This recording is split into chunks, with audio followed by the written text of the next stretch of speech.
Welcome to Champions Battlefield, the show where we talk with champions and discuss their story of overcoming adversity. My name's Trevor Carroll. I'm here with Jamak Lashani. Episode we will be speaking with former BFL Amateur Welterweight Champion and current BFL Pro Welterweight Champion Chris Bukwas Anderson, who's got a really unique story, and he's going to be taking us through a little bit about that. Hey Chris, how you doing? I'm doing good, thanks. Awesome. Thanks for joining us. It would have been nicer to have you here in the studio, but Skype's fine as well.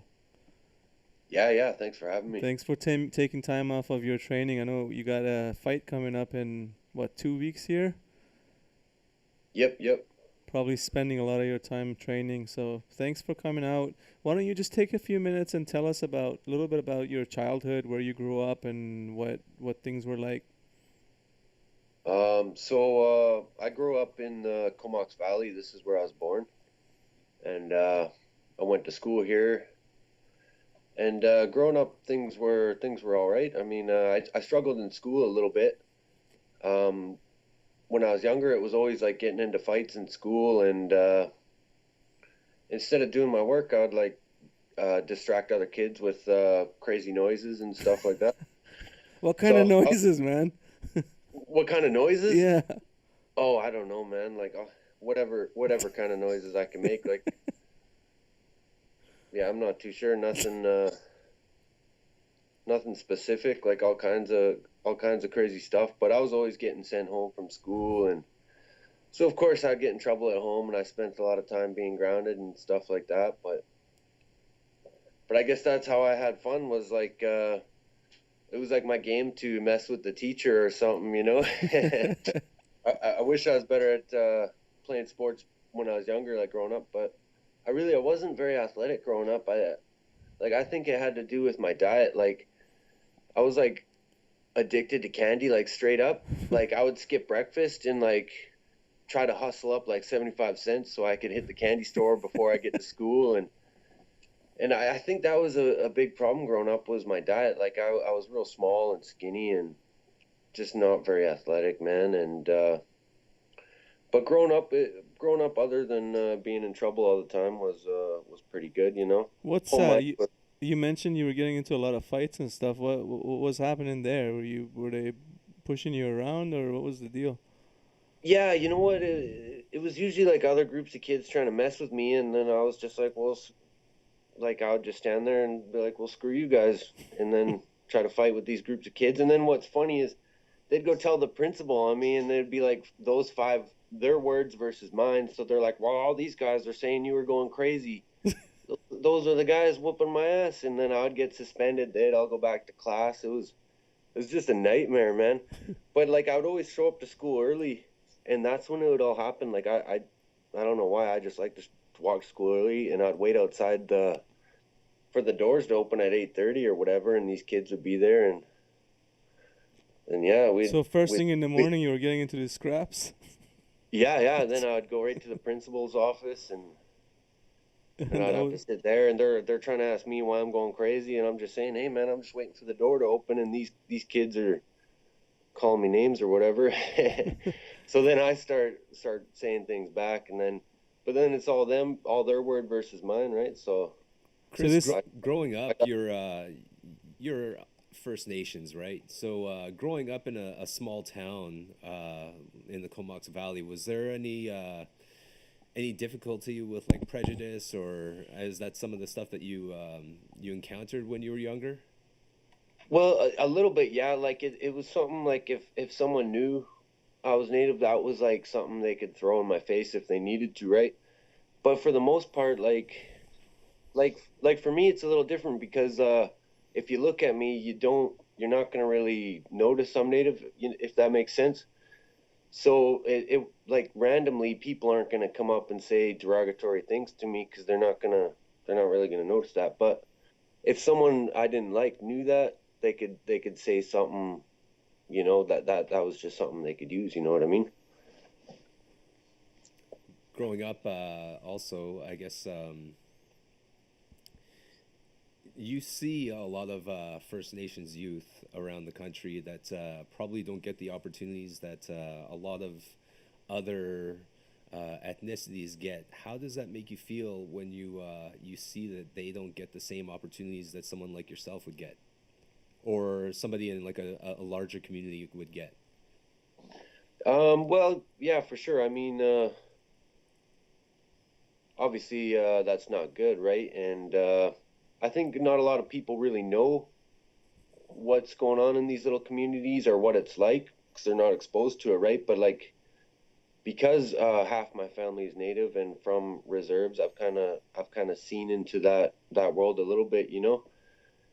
And yeah, for sure. I mean, like, nobody should be denied an opportunity, especially kids when it comes to sports or education. You know what I mean? So yeah, of course, it's not a good thing.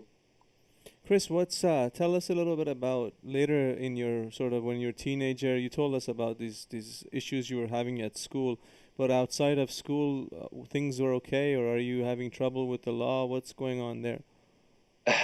Well, yeah, outside of school, I mean, I did all kinds of silly things, you know, throwing eggs at cars or like one time when I think I was like 10 or something, maybe 12. Me and my buddies like broke into this car lot. Well, we didn't break in. There was enough room under the gate. We just crawled under and we kind of trashed the place and got in trouble with cops. But it was always that kind of stuff, you know. Um, Nothing serious. when I was younger, no, it was just silly things, you know, shoplifting. Again, back to the candy thing, stealing candy, that kind of stuff. Well, things change when you grow up a little bit. You said not when I was younger.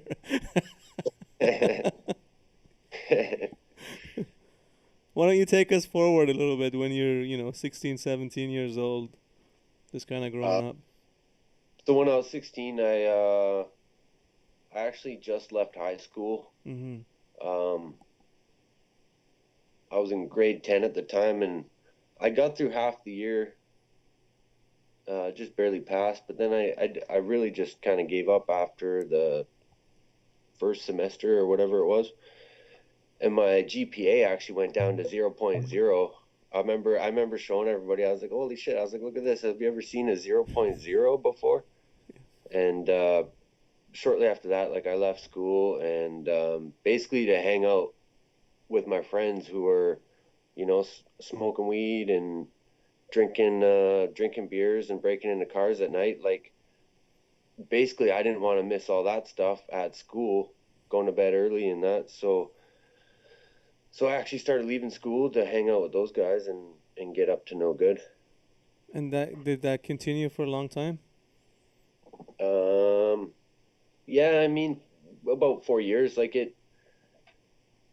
I mean, it did it start escalating as you got? I assume it started escalating as you're going through. for sure. Actually, the stealing and that kind of stuff kind of went away, but the drinking like got way worse. Like it was pretty bad. Like I pretty much at one point was doing nothing but binge drinking. Mm. What would you say was the lowest point in your life that you hit? Probably when I was about 18 or 19. And I remember I had some friends who like they were addicts themselves and they like sat me down and were like, dude, you're gonna die. Like you're drinking too much. And I kind of laughed it off, right? But I think that time like I was in pretty rough shape. Mm-hmm. So what's About, Go ahead. Sorry. I was gonna say, yeah, about when I was 18, that summer was pretty bad. Yeah. But So tell us how you weren't very athletic. You said at the beginning. How did you come across martial arts? Did you seek it out, or was it someone you met? How did you? What's the story there? um, well, actually, the guys I was hanging out with went to the boxing club and they knew like real basic stuff. You know what I mean? Like some arm Mm-hmm. bars. They knew like what mount was, what half guard was, like super basic jujitsu and wrestling stuff. And like that's where I first started learning moves is because we'd get rowdy and these guys would be tapping me out. And so I'm like, what are you guys doing here? And they started showing me some moves, and then pretty soon I was like tapping them out. But then years went by, and then I started watching like Ultimate Fighter. It was season 2 that when I started watching, Yeah. and that's when I really got interested and wanted to train. But I think I was too intimidated, and I didn't have the money to get all the gear, right, Mm-hmm. and to pay membership and blah blah blah. So I never actually did go down to a club. I would just watch fights on the laptop, kind of obsessively actually, and I would try to learn moves, and then I'd actually do those moves like on my friends when we got drunk and we'd start wrestling around. I'd be like the only guy pulling out an omoplata while we're drunk at the park. But it wasn't until I met Bronson Peterson. Mm-hmm. I met him one day at a party, and we are just kind of yakking about MMA. I think he had like 4 fights or half a dozen fights or something. So I gave him my number and told him to give me a call one day and let's train. And so actually one day he did call me, and I had forgotten all about this. And like I picked up the phone and someone said, "Hey, you want to get beat up?" And I started like sketching out. I'm like, "Oh, well, who did I mess with? Like, what's going on?" And he's like, "It's Bronson. You want to train?" I was like, "Oh yeah, man, sure." So I went down to his place, and basically he kicked my ass in this basement, and and I had a lot of fun. And his stepdad was putting on a fight card in Camp River, and they asked me if I wanted to compete, and I said sure. And that's when it started. Like, so my first day, I accepted a fight. My first day, like actually training, Mm-hmm. and from there, like basically, I had to like sober up and figure out how to fight and get ready for this competition. Within, I think it was like a month and a half. So did you change your diet, stop drinking? What all of this came Well, all yeah, at one time, or how did you go about doing this? yeah, for sure, man. Like I had to cut a bunch of weight, probably like 25 pounds or something. I think I was around 200 when I started. But yeah, like the biggest one was quitting drinking, man. And like, I don't know, for people who've had to do that, like it's real hard, like the night sweats and yeah, like I never got sick or anything like that, which is good, but it's really hard to like when you're drinking all the time and like weekly, every week or every day or whatever, to get away from that's not easy. And then on top of that, try to figure out a way to get in the gym and train, man. It's pretty hard, and I had to change the diet a little bit, but So Chris, you know, sounds like for you that competition, that wanting to get in there and maybe a little bit the fear of the person standing across the cage, the ring, whatever from you, pushed you to change your life, you know, pushed you to stop drinking. If someone is sort of in the same position that you're at, you know, and they don't have that kind of motivation, they don't, you know, they haven't booked a fight, and you know they're gonna get in there and face somebody. What would you say to someone like that? How would they muster up the motivation, the discipline to be able to confront their drinking habit or whatever else habit it is that they want to tackle? hmm, um, uh, I don't know if there's an easy answer to that one, but like I think you just got to find something that you're really interested in and pursue it. Like I think the drinking comes from like almost being lost, like you're trying to fill this emptiness with the bottle or something. Um, I think that's what it is you got to find something that you really enjoy doing and just get after it. And I think I think that you know the drinking or whatever it is, the addiction will kind of go away on its own if you're successful at what you want to do, right? Mm-hmm. So you have now, and we'll get to this in a few minutes, but right now you inspire a lot of kids, right? There are a lot of children that are probably, you know, younger kids that are looking up to you, and they're watching you fight and have success in MMA, but not all of them are going to be fighters, you know. They might pick up martial arts and think this is cool, but hopefully they're kind of looking at you coming out of the mess that you just described and being successful at this art that you've chosen for yourself. What do you think are some sort of contributing factors that have helped you have that discipline and move forward that they can also cultivate. You know, they can get the same thing together and help in their own lives if they have challenges. Yeah, all of us have challenges, right? You know what? That's a real tough one. I think, it took me a lot of experience to kind of to figure that out for myself. But Right. like whatever you're doing, like whether like not everyone's gonna be an MMA fighter, like you're saying. Like maybe if you play basketball or soccer or whatever you do, like I think you got to find a purpose outside of the competition to like help yourself reach the next level, like something to really help you push. And I don't know exactly what that is for everyone. Like, you know what I mean? Like everyone's got to figure that out on their own. Mm-hmm. But I think like the things I do with the youth was like with like giving back. Like that's a good one. That's one that most people could get excited about, right? But you just got to figure out who you're going to give to and how. I think that's the hardest part is just getting started and figuring out what to do, right? A lot of people want to do something, but they don't know where to start. You know what I mean? I think, Chris, let's just go a little bit further back for a second. So, I think I spoke to you before about this, about some of your role models that you had, like kind of growing up, and you were into, was it pro wrestling that you were into back in the day?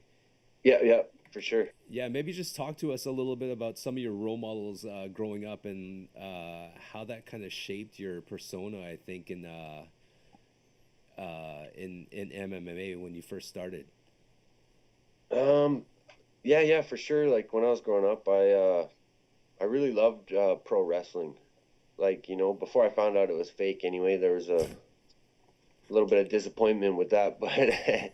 But anyway, when I was younger, when I thought it was real, like I thought it was the coolest thing. Like Hell in the Cell, I thought was like one of the coolest things ever. Two dudes fighting inside a cage, inside a ring. Um, so my favorite was Stone Cold Steve Austin, and yeah, I just liked how he came out, raised hell, and slammed down a few Steve Weisers, and kicked some ass. I think you could kind of see that in the first half of my uh, amateur days. Like I was I'd come out and be a little reckless. I'd finger the crowd if they booed me, and I didn't really have a lot of respect for my opponent and that sort of thing.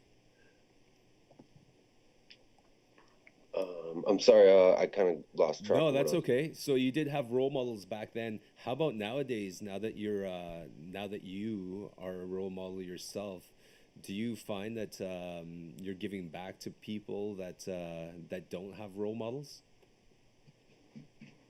Um, well, here's one thing. Like when I was growing up, there was no um, indigenous or First Nations or however you want to say it.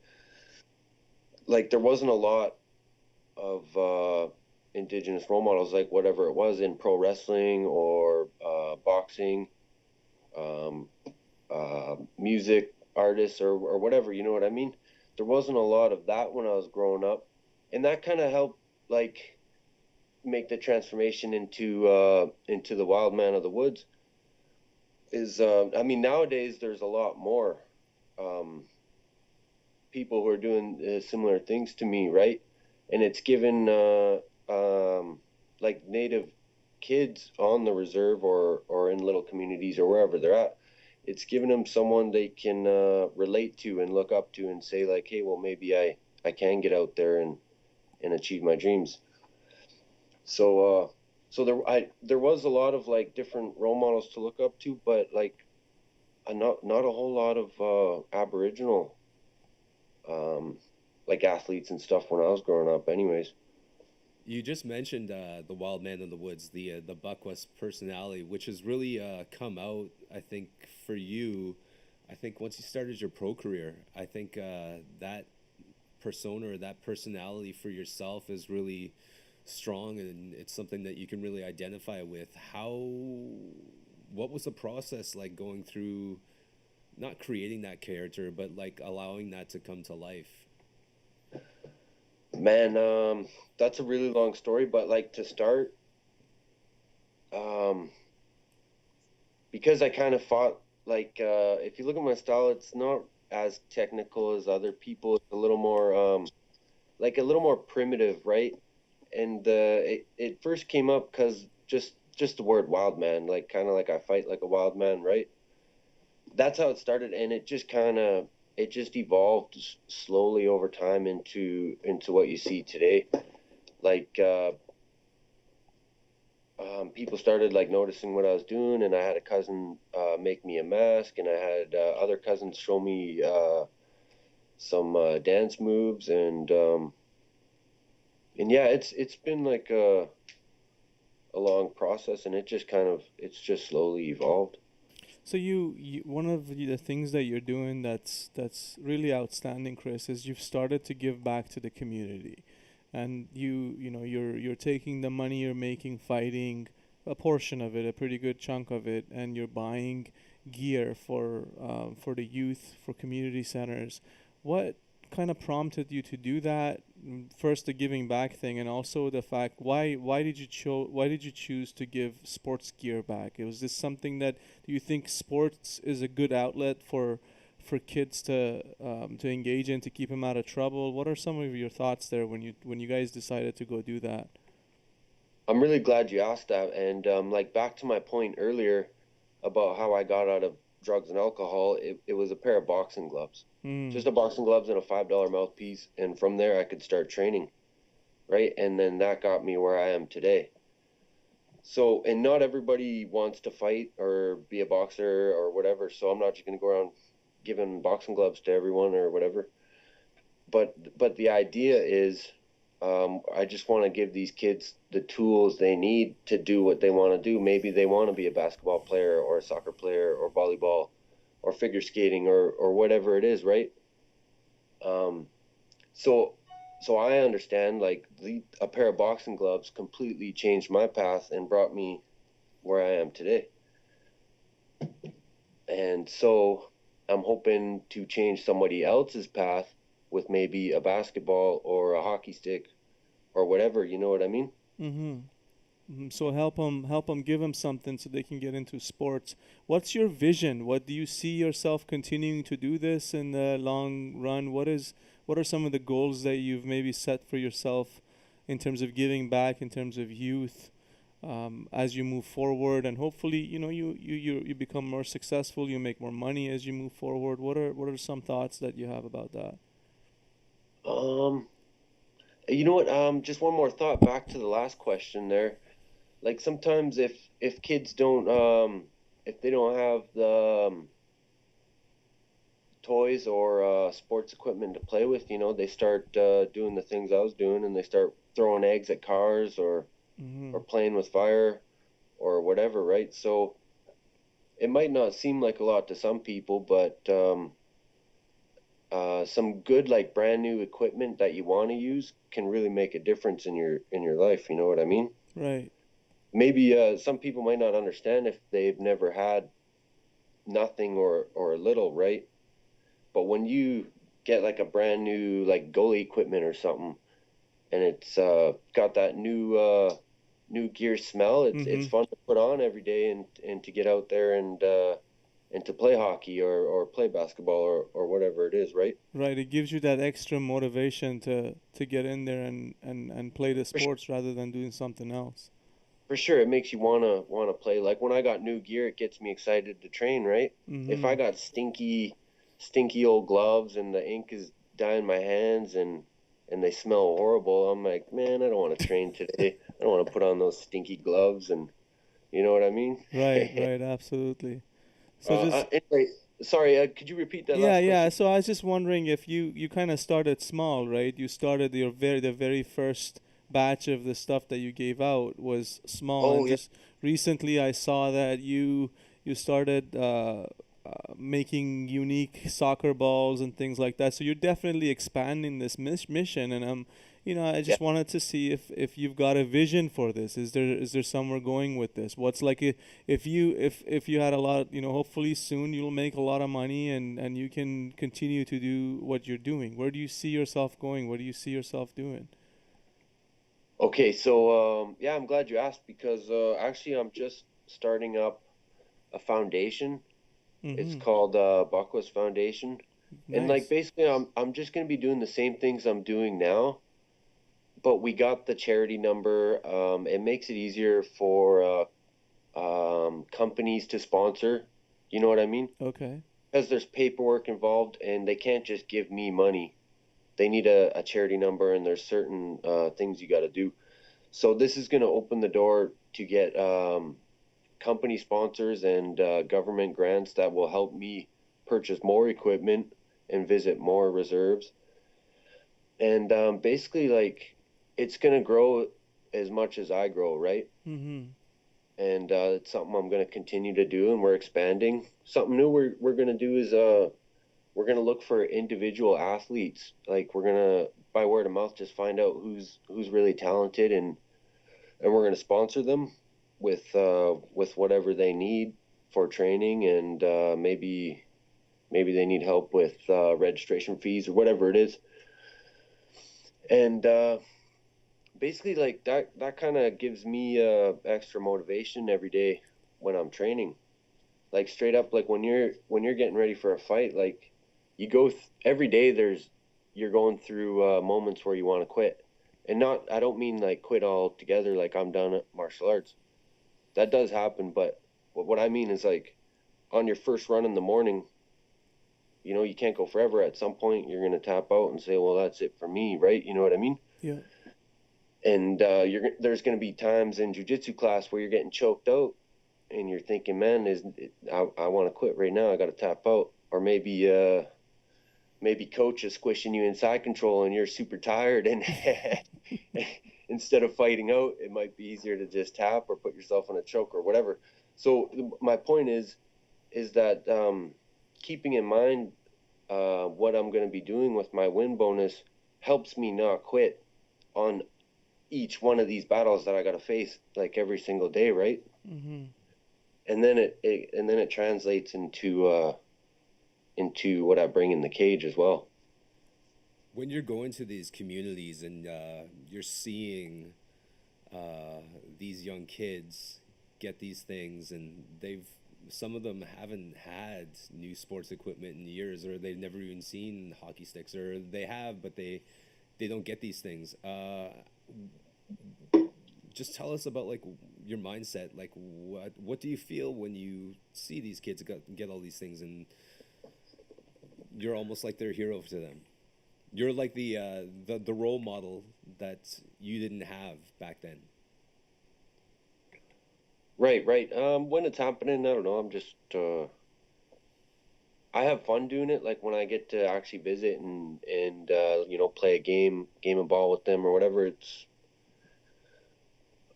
cool. Yeah, I mean, like I'm happy with that. Like you said, like being the role model I never had or something like that. It's cool. Like, when the funnest part for me is actually shopping for the gear. Like, I'm always like, oh, cool, this is the ball I would have wanted, or this is the goalie equipment that kicks ass and that I would have wished I had. And yeah, I mean, for sure, of course, it's a great feeling. Fantastic. It's I more so carry it along. I carry that feeling with me, and I tend to remember it at the right moment. Like I said, in those moments when you're looking for a way out. So Chris, you're looking ahead and continuing your success. You're obviously looking to I don't want to look past this next fight that you have. In terms of goal settings and moving forward, you want to get on the big show. You want to be a part of the UFC, Bellator, whatever the show is. There is the money factor for sure that helps you buy more gear, live a better life, be more successful. But in addition to that, is there something? Is there a message? Is there something that bigger platform allows you to spread further? Yeah, man, absolutely. Because here's the thing. Like, I'm training out of a little town, like, we all know that, right? Mm-hmm. And I'm coming into the city, and I'm going up against these dudes who are coming out of bigger gyms, and they got more competitors and all that stuff. And I'm not dogging my team. Like, I love my team, and everybody works hard, and we're all real great. But, like, we don't have a whole lot of competitors, right? A lot of people are just regular people who like to come down and do Muay Thai, or they just like to do jiu-jitsu. So it's not easy for me, first of all, to win local fights or to win fights in the city. Now, if I can make it to the UFC, it's kind of it goes together with what I'm doing with the sports equipment, because you could show, look, you can achieve your goals. Like maybe you want to be in the NFL or the NHL, whatever it is, right? So the same way that I got the boxing gloves, if I make it to the UFC, I can bring a basketball to a kid and say, hey man, if you want to get to the NBA, you can do that, right? So anything is possible. It's not because you're from a small town, you don't have anything. If you have that goal, and you can be inspired to do Right, bigger right. and better things. Like sometimes if you don't have the big facilities, or you don't have the best coaching staff, or you don't have the you're coming out of a little community like some of these kids, you know what I mean? You might feel like, how am I gonna make it in the big show? You know what I mean? Mm-hmm. You might feel like you're an underdog, or you can't make it because of maybe because you were born in a tiny little town in the middle of nowhere. But the truth is, like, honestly, if you work hard enough and you got some good people with you, you can get it done.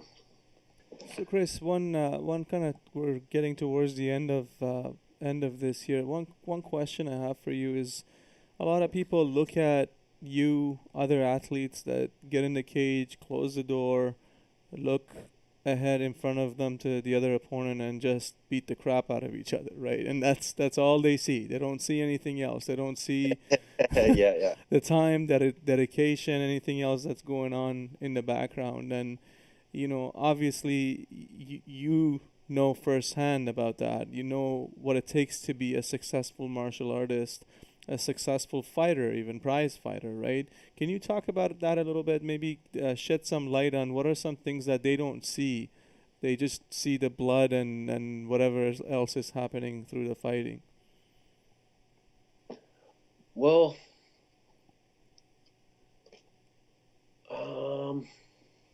yeah, that's a hard one, because I don't know. Yeah, a lot of people just they're turned off by violence or whatever. But like, even if you don't appreciate the violence, it takes a lot of skill and technique and hard work, right? And I think fighting translates real well into everything in general, like whatever you're fighting for, right? Maybe you're fighting for a job position, or you know what I mean? Or there's all kinds of things you could be fighting for. It doesn't have to be like a fist fight, like you know what I mean? Yeah. Like somebody who's fighting an illness, maybe. Yeah, absolutely. Like, right, it's all about overcoming adversity and things like that. I think some people who think like that maybe never seen a fight, or maybe they just didn't want to get interested in it. Like, I have a hard time, like, sometimes finding sponsors is difficult, because they say, oh, it's too violent, it's too dangerous, I don't like that stuff. And I really don't know what to tell those Yeah. people, right? It's like, well, okay, well, Well, the reality is, if you think about it, the time you put in, the dedication you put in, the sacrifices you make in order for you to go train every day, leading up to the fight, and then at the fight, it is literally adversity that you have to overcome, right? The violence is, I mean, kind of irrelevant if you think about it. And in at least in what 99% of the fights, after the fact, the two dudes get up, hug each other, and it's like they're best friends, right? So, if this was true violence, you wouldn't see that. That sort of spirit of martial arts is not always necessarily seen. right. I mean, it's competition, right? Yeah. It's just like football and hockey. People get hit big, and there's some people who like those sports, but they don't like MMA. But I mean, like, the head trauma is a lot worse than the other ones, I'm pretty sure, right? Right. Right. Like football, the concussion numbers are way worse. But I guess they don't see it because they're all padded up and armored up, right? Yeah, it just doesn't look as bad. But like, I think the philosophy of martial arts is more like more about defending yourself and protecting yourself, and that's why we see less injuries. Of course, it does happen, right? Mm-hmm. Accidents happen and people get seriously injured, but for the most part, it's minor injuries, right? Like, I mean, I've went through 15 fights, I've never had a serious injury or even close to. Has But your philosophy changed over the years since you, from when you first started martial arts? I know you were like a big fan of like pro wrestling and stuff, and now your personality isn't the same. Like, has your philosophy changed? right, yeah, for sure. Like, you know, where that came from was kind of learning about the culture and like how warriors used to deal with things back in the old day. And I think things were a lot more intense back then. Like, this is just like fighting one on one. Like, if we were talking like weapon to the death combat, it's a lot more serious, right? But anyway, like looking into the philosophy behind some of the culture, like kind of gave me a little bit of direction and understanding into like what combat's all about. Can you tell us a little bit about that, Chris?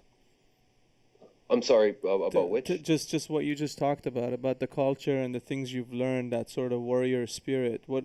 Okay, like you mean like what the philosophy is? Yeah. Not everybody knows about it, so if you could share a little bit of it.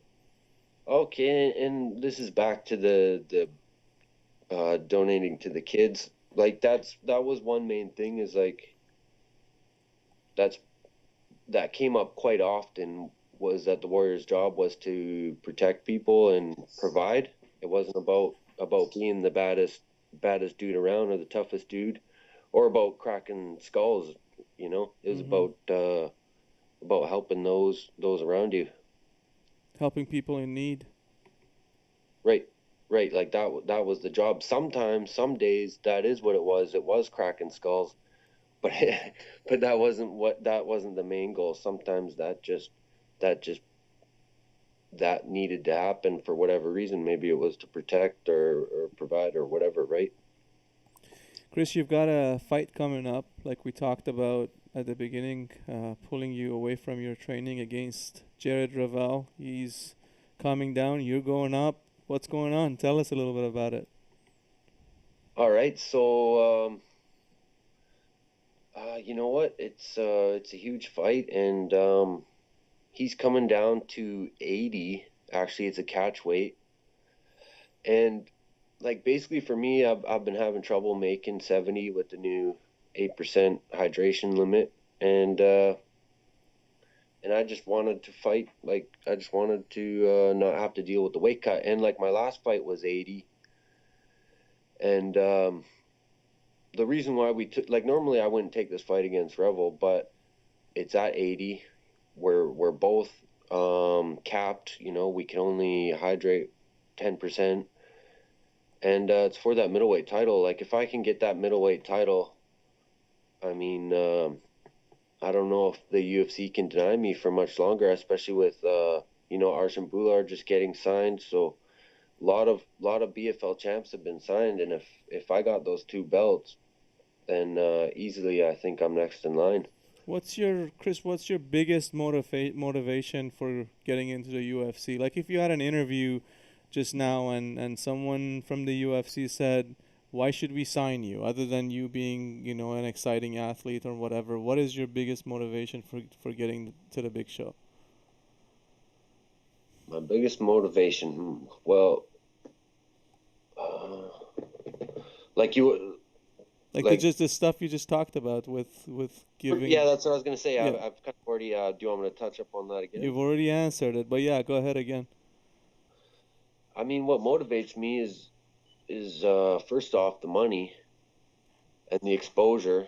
Like, if the money, like, I need the money to uh, uh, to provide for myself and my family and all that, and then I need the money to put into my charity foundation here, and help provide opportunities for other people, and to show, like, the biggest thing is, like I mentioned earlier, is to show people that your dreams are possible, even if the odds are against you, you can still get it done. Very good, man. You want, just before we end here, you want to go over your social media and whatnot, so if people want to get a hold of you, they know where to find you. Yeah, yeah, sure. I'm on Twitter at Bukwas Anderson. That's Bukwas. And follow me on Instagram. I do a lot of updates on Instagram with like whatever I'm doing with the youth when I'm purchasing stuff. I upload training videos and all that stuff. So I'm on Instagram at Bukwas_. Awesome. Thanks a lot for taking the time to talk to us, Chris, and we'll see you real soon. Hey man, thanks for having me. That was fun.